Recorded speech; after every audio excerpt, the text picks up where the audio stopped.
So now you're familiar with the linguistics of anime. You understand the tropes and cliches, and you're not put off by the weird stuff. You no longer flinch when someone says, "Oni-chan!" And you've made peace with the fact that characters never age, and school festivals are somehow the pinnacle of human culture. But now you want more. You want to go deeper. You want the shows that defined genres or broke them.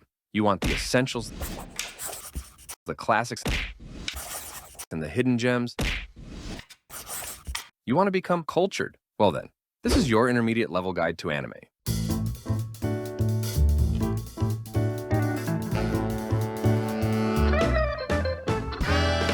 Let's kick things off with a classic Cowboy Bebop because, of course, this is the textbook definition of cool, a stylish, jazzy, space western melancholy with a side of gunfights.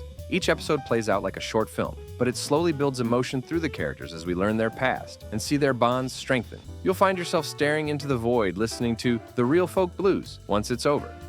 If you like the episodic philosophical journey and strong thematic cohesion of Cowboy Bebop, then check out Samurai Champloo by the same creator, sharing the same genre-bending flair, this time swapping jazz for hip-hop and space for Edo Japan. Still vibey, still fun, still hits you in the feels when you least expect it. Space Dandy is like Cowboy Bebop's weirder younger cousin. Each episode is its own chaotic experiment. Some are sci-fi comedies, others are existential meditations. It's hilarious, smart, and deeply unserious. Now let's get existential. Evangelion and its success changed the landscape of anime and otaku culture forever, allowing for more experimental shows to be created and revitalizing the mecha genre. It attracts attention with its giant robots and then pulls a complete psychological takedown of its own characters. Robots? Kinda. But more importantly, anxiety, depression, identity, the end of the world, and some of the most intense internal monologues you'll ever hear. Shinji isn't just sad. He's the poster child for anime sadness, an essential watch. If you enjoyed the psychological rawness and the feeling of, what did I just watch? Now and then, here and there, does for isekai what Eva did for mechas.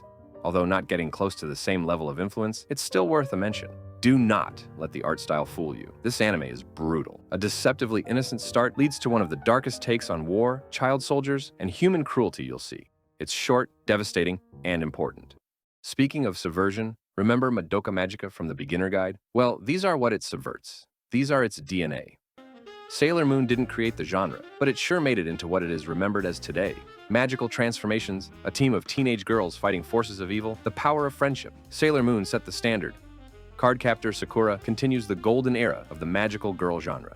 A charming anime centered on a young girl collecting magical cards that pose a threat to the world, blending lighthearted adventure, emotional growth, and beautifully animated transformations. Princess Tutu is more introspective and meta, hinting at what could be done with the genre, and surely inspiring Madoka Magica. It plays with fairy tale structure and destiny, introducing themes of self-sacrifice and rewriting one's narrative. A ballet-inspired series that follows an unlikely heroine, a duck-turned-girl-turned-magical princess trying to restore a prince's shattered heart that he himself shattered to seal away an evil. If you'd like to watch the final step in regards to magical girls, check out my final guide.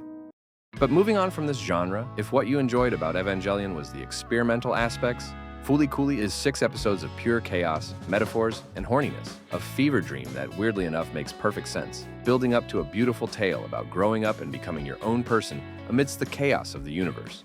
If you vibed with Fooly Cooly's metaphorical madness of emotions, both by Masaaki Yuasa, both stylistically distinct, both masterpieces. Tatami Galaxy is a fast-talking, time-looping story about college life, regret, and finding purpose by breaking through the cycle of passivity. Ping Pong is a sports anime that isn't really about the sport as much as the character's relation to the sport, with each strongly defined character working as a different expression to how people interact with their dreams and goals. Now, this trio is for the introspective viewers who liked Psycho-Pass and Evangelion.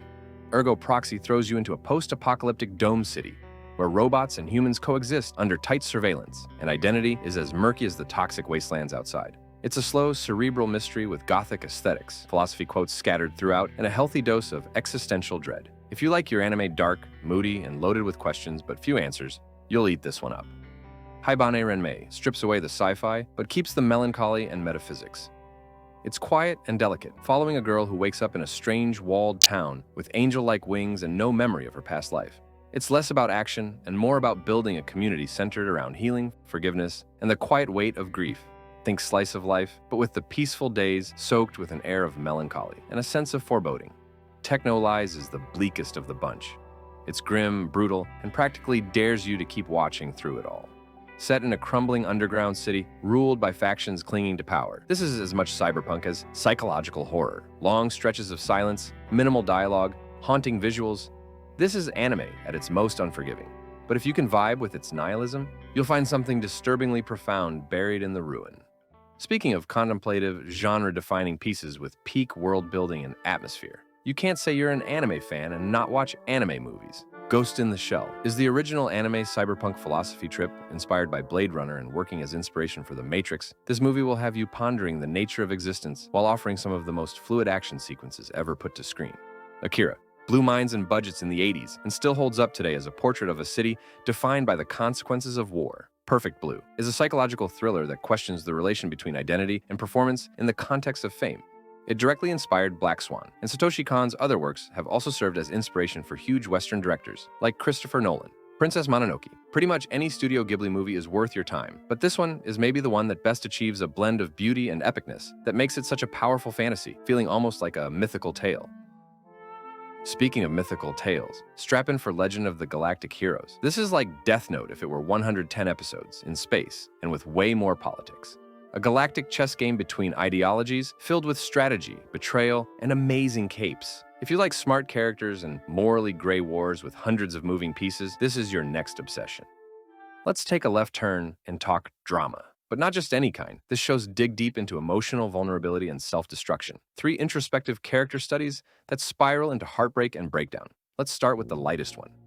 Nana is a grounded emotional roller coaster about 2 women with the same name navigating love, ambition, and the chaos of early adulthood in Tokyo. One's a punk rock vocalist chasing her dreams. The other's a hopeless romantic trying to find stability. What starts as a simple story of friendship turns into something far more complicated and messy as the characters slip into their flaws and vices.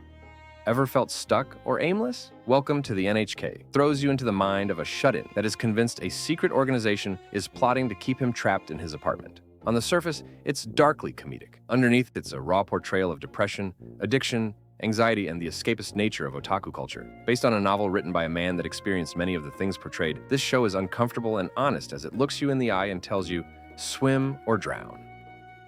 The Flowers of Evil is the most stylistically divisive of the 3. Using rotoscoped animation and an intentionally off-putting visual style, it captures the suffocating shame and confusion of adolescence like nothing else. When the protagonist is caught stealing his crush's clothes, a classmate blackmails him, and they both spiral into a toxic, codependent relationship that pushes both of them to confront the ugliness they see in the world and in themselves. A story about obsession, guilt, and the loss of innocence that makes puberty feel like a slow-burning psychological horror. Let's go old-school shonen, where many of the themes, tropes, and archetypes were first established. Fist of the North Star and Saint Seiya were more on the serious side. They had over-the-top powers, a stoic protagonist, martial arts, energy attacks, power-ups, and elemental abilities. But Rumiko Takahashi shined a brighter light over all that gloominess with Urusei Yatsura and Ranma. Urusei is pure chaotic energy. Imagine a rom-com where the main love interest is a jealous alien princess with lightning powers. The protagonist is a hopeless perv, and every episode introduces a new supernatural disaster with zero warning. Ranma is peak romantic comedy absurdity inside a shonen. It follows Ranma, a martial artist cursed to turn into a girl when splashed with cold water. Not that bad of a curse if you ask me. It's chaos from start to finish, filled with wild fights, slapstick humor, and a ridiculous amount of suitors, rivals, and magical accidents. If you like those two, check out Inuyasha by the same creator for a more serious story. Yu Yu Hakusho is what happens when you take street punk vibes and slam them into spirit world bureaucracy. Yusuke, a teenage delinquent, dies saving a kid and ends up becoming a spirit detective because the afterlife has paperwork, apparently. What follows is a wild blend of detective work, supernatural tournaments, and character growth. Check it out if you want to see what is, in many ways, the prototype for Hunter x Hunter. And if you like Naruto or Bleach, thank Togashi for giving them more than just a few ideas. Trigun brings you space western vibes with a philosophical twist.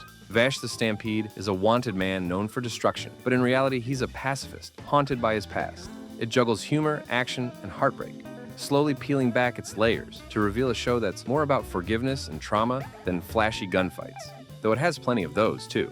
And of course, I totally didn't forget to include Dragon Ball in my previous guide. I was just saving it for this spot as the ultimate blueprint for shonen.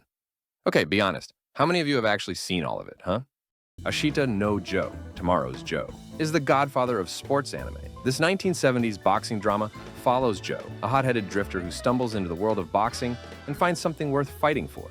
It's gritty, raw, and tragic. Less about glory and more about survival.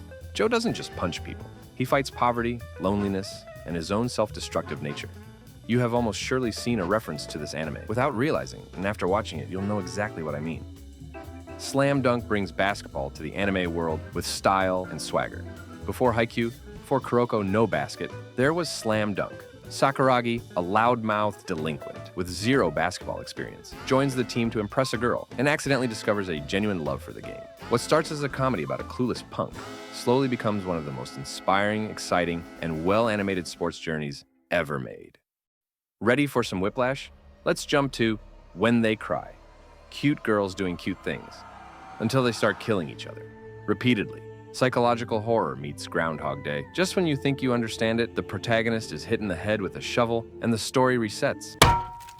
Great Teacher Onizuka follows a 22-year-old and former gang member whose dream is to become the greatest teacher in Japan, and maybe meet some hot single moms along the way. Sounds like a setup for disaster?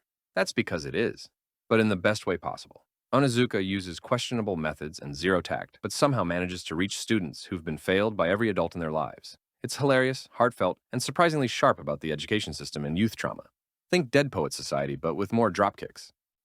Golden Boy is 6 episodes of pure, unchecked energy. Kentaro is a wandering part-time worker, biking from job to job, constantly falling head over heels for the most unreasonably attractive women in existence, and somehow learning a life lesson and a new skill from each of them. He's a clown, a genius, and a pervert, but he always grows. This series is absurdly horny, but also genuinely sweet and smart. You don't have to watch them all, just follow your gut, and your taste will naturally sharpen. Anyway, how many of these have you seen already? Which ones scared you off and which ones changed you? Oh, and before I forget, here's your new updated diploma. You're now a cultured degenerate. Check out my hardcore level guide to evolve to your final form.